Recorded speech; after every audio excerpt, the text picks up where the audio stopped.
On Tuesday, Florida Governor Ron DeSantis announced new efforts to recruit and retain teachers in his state's public school system, touting the elimination of Common Core and the movement towards a progress monitoring system.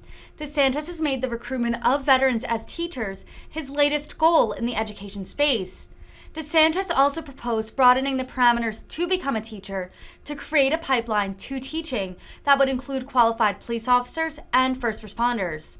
The Florida Republican, who is running for re-election, has put his education record at the forefront of his campaign. DeSantis has opposed school shutdowns due to the COVID-19 pandemic and has made opposition to the teaching of critical race theory central to his civics initiative. DeSantis' Democratic opponents, including gubernatorial candidates Charlie Crist and Nikki Fried, have branded DeSantis extreme in his education policy, accusing him of dragging the state into the culture war morass. Republicans have praised DeSantis, and he has emerged as the top 2024 Republican presidential contender should former President Trump stay out of the race. Pleased to be joined with so many great folks. We have our Commissioner of Education, Manny Diaz. We have Senate President Wilton Simpson, Sheriff of Pasco County, Chris Nacco, Pasco County Superintendent of Schools, Kurt Browning, U.S. Congressman Gus Bilirakis, Senator Danny Burgess, Representative Ardian Zika, Dr. Tony Zetsky, the principal of River Ridge High School, is hosting us here today, so I want to thank her, and then Russell Vachon, who's a teacher here at River Ridge High School. So we want to thank them, and we have some great announcements that we're going to be making today. But we also, before we do that, would like to point out all that we've been able to accomplish with respect to education in the state of Florida. When I got elected, I said that we were going to eliminate Common Core, and we did. So we now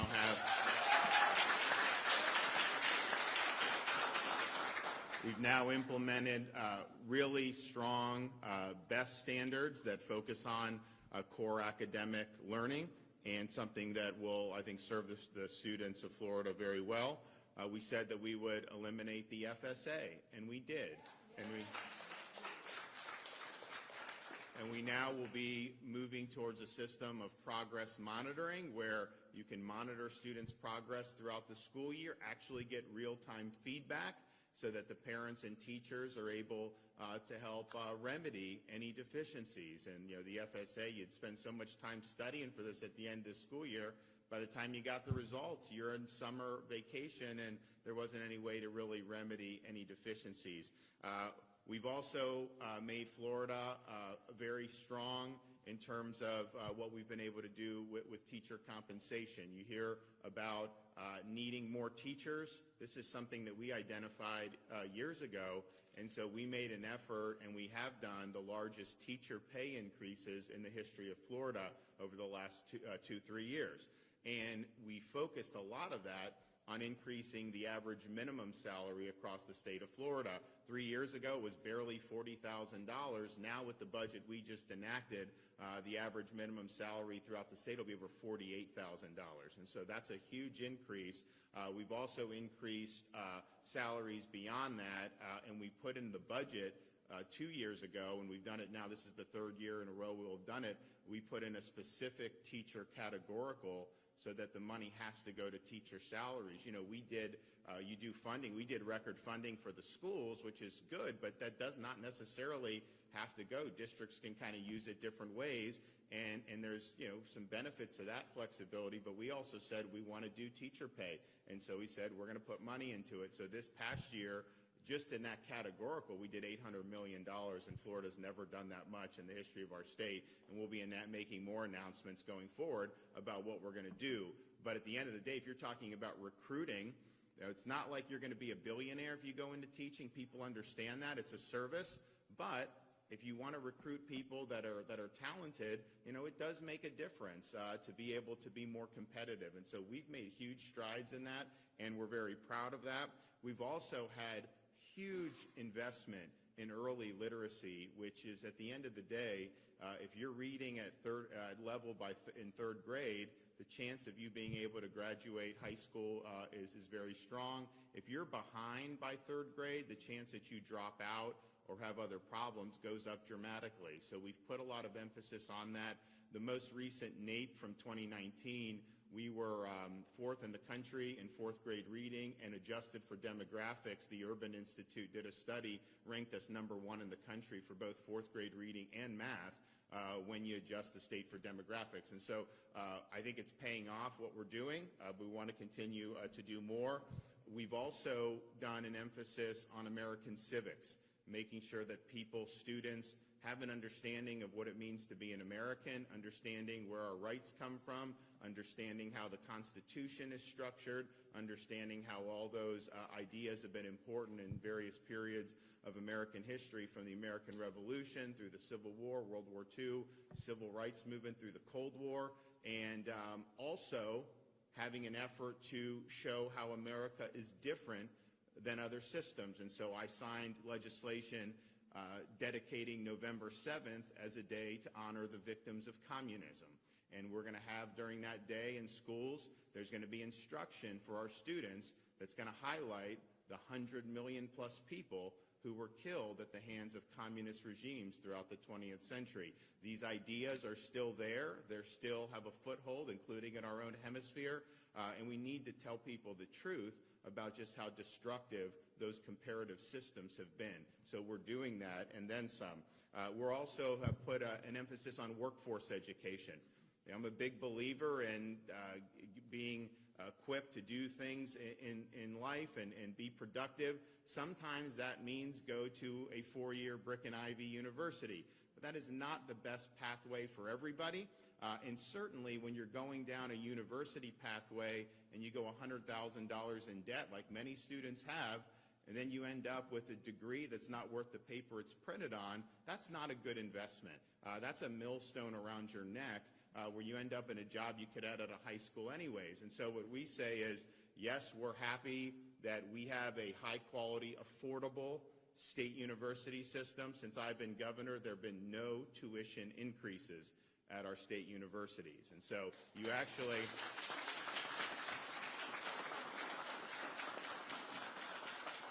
People are shocked when they say, some of the tuition, it varies, within a certain range, but you're looking at between $5,800 and $6,400 for in-state tuition. That's unheard of pretty much anywhere in the country. And so we believe that you need to be able to get a high-quality education that's affordable for every family. And we've done it such that, if you get bright futures or this, you really don't have to go into debt at all, which is really, I think, very, very important.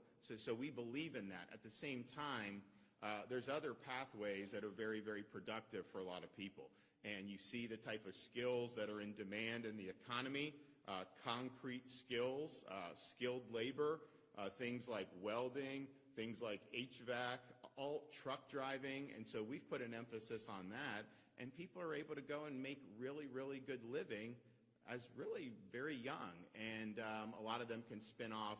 If you're talking electrical, HVAC, they can even spin off and start their own companies. And so it gives them a chance to be entrepreneurs. So our message is basically a 4-year brick and ivy is not necessary for everybody.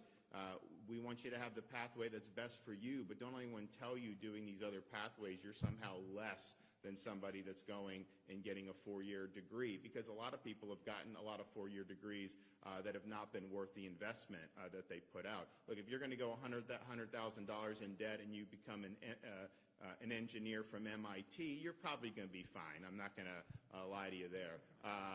But if you go to some 4th-tier university and get some weird major and you get it, the heavens, the seas aren't going to part for you. I mean, that's just not the way it works. So we've done a lot on workforce, and we're going to continue to do that, particularly with things like apprenticeships. And actually, part of our announcement today, we'll be building off our belief that yes, there's role for being in like a university lecture hall, but in most endeavors in life, you really learn by doing. And so we want to make sure that we're doing that. So all together with everything we've been able to do, we also did financial literacy. to be able to teach students, make sure they have a good grounding in financial literacy, they understand how to manage money, they understand different important principles related to kind of personal economic situations, and the degree of financial illiteracy in our society is very high, and so we think that that's important to be able to address that. So we signed the financial was that last year we did that, or yeah, it was last year, yeah. We did that. So we did that in 2021. So that's really important. So the result has been 2021 K-12 Achievement Rankings Quality Count Survey by Education Week. Florida ranked number 3 in the entire country for K-12 achievement. And that was not the case when I was growing up here in the state of Florida, just south of here in Pinellas County. And so we really feel like the dividends, we're reaping dividends for all our hard work and all the investment. Obviously, it helps when you actually have schools open, which many places didn't in 2020, and we understood how important that was. Unfortunately, it was very controversial to even do that. You know, we faced a lot of incoming, particularly from the media and these unions and all these other things. But I just said, you know what, the kids cannot be left behind. And there were states around this country that left their kids behind, that denied them an education, denied them opportunity to participate in activities and athletics, and that was very, very harmful. So I'm proud in Florida, from the state level all the way down to individual schools, we all recognize the importance of this. You had the school districts step up, you had teachers and principals step up, and the parents, obviously, very, very much thankful that this happened. And so we are so much better off because we made that decision 2 years ago. And they're now saying, oh, how bad it was. No one could have foreseen, you know, the destructiveness of these lengthy school closures. Yeah, we foresaw it. That's why we didn't do it.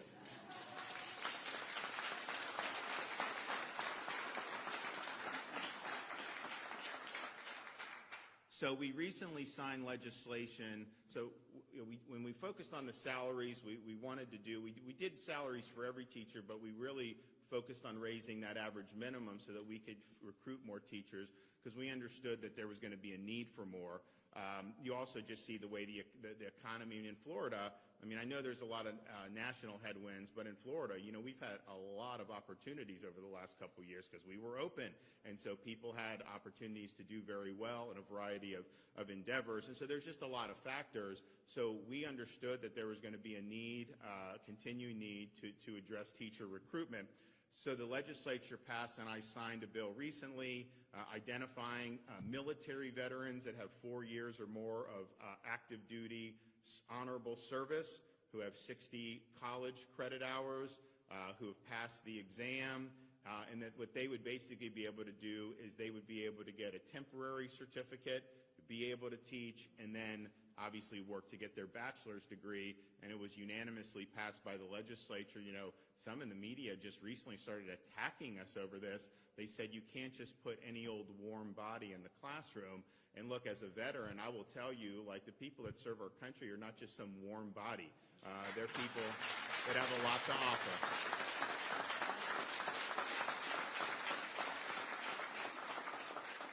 So we're proud of that. We think it makes a lot of sense. And Manny will tell you, we have interest in people that are applying. So it's good. But we want to build off that. So we're going to announce 3 initiatives today that we're going to be pursuing with the next legislative session to build off our efforts to increase recruitment and retention of great teachers. And so we are proposing first a governor's recruitment program focusing on our heroes. So in addition to recruiting retired military veterans, we also want to include first responders, law enforcement, EMTs, paramedics, firefighters who have their bachelor's degree to become teachers and bring their leadership and wisdom into the classroom. And what we will do, just like we do for veterans, we will do for the other first responders. We will waive the exam fees for the state teacher certification exam.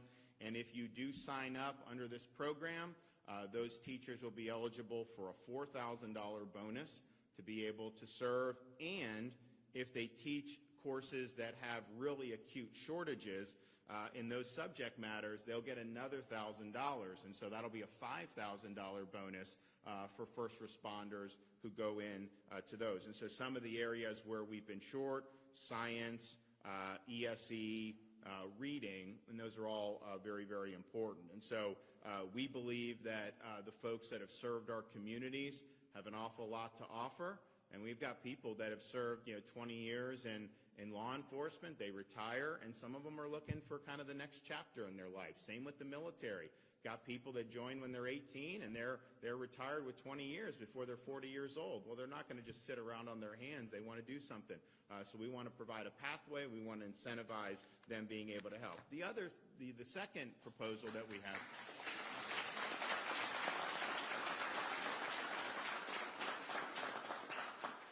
The second proposal that we have is a teacher apprenticeship program.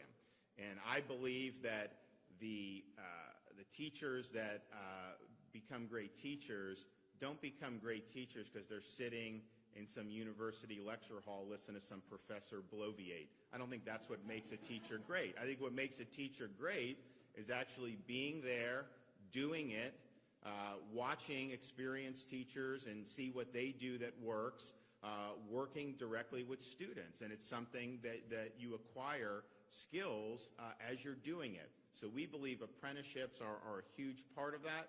So we are going to have a teacher apprenticeship program that will allow Floridians with their associate's degree to get professional experience teaching in the classroom under the mentorship of an experienced teacher. So they will spend 2 years teaching under the leadership of a high-quality teacher mentor to gain real-world classroom experience. The apprentice will then go on to receive the bachelor's degree, and the teacher mentor, for every apprentice that they have, the mentor will get a $4,000 bonus.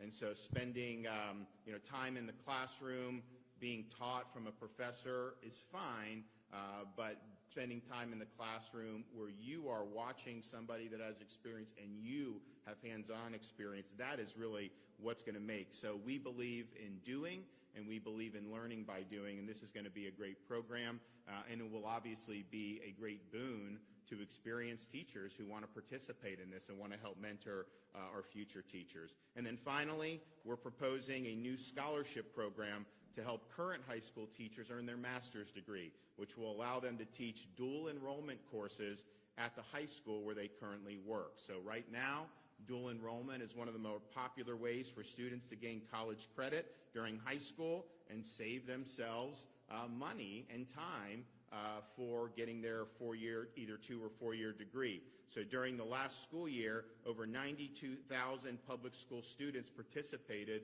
in dual enrollment. Dual enrollment allows students to earn both high school and college credit, but no cost to the student for the college credit.